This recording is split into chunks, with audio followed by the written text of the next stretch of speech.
still a shocking thing to me because I remember being in uniform back when the uniforms were green and the boots were black. It was a different world then, and it's still hard to swallow.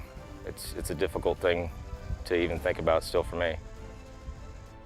I remember 9/11. I was in my English class and we were just going about classes we usually do, and the history professor or teacher came in and said, "Hey, turn on your TV like right now. Something happened." 9/11, I actually remember pretty vividly. I was at the time I was in PLDC, and I had received a pass to go pick my uniforms up because we were getting ready to graduate. So I was on my way to the cleaners, and I remember hearing it over the radio waves about the plane hitting the towers, and then later on the plane hitting the Pentagon. 9/11, I was 11 years old. I was in 6th grade, and I remember the teachers sitting everyone down and explaining to us what happened as all the parents called in, and my school decided that our school was the safest place to be. We stayed there for the day. It was just, everybody was just very quiet, like nobody was really saying anything, and it probably was like that for a few hours. I was only 16, so I really didn't know the ramifications of what was going on. You know, the building was on fire, and we knew it was serious, but we didn't realize how serious it was until we watched the second plane crash into the other tower. And I lived an hour outside New York City, so all of my friends had family and parents that were in the towers during the time, so it really affected our town.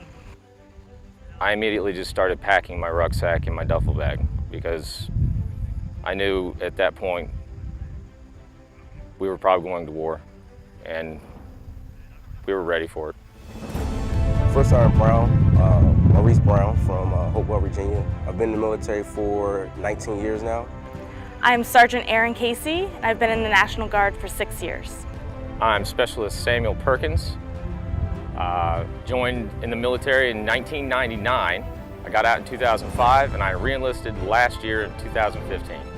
My name is Sergeant First Class Holly Harris, and I've been with the Army National Guard for 14 years. I wish I never would have got out because you miss it so much. So when the opportunity arose, when the children were grown up enough to where they didn't need me around as much, which they do, but it gave me the opportunity to re-pursue a career in the National Guard, and that's why I'm back, because I did miss it. It's instilled in you when you have it.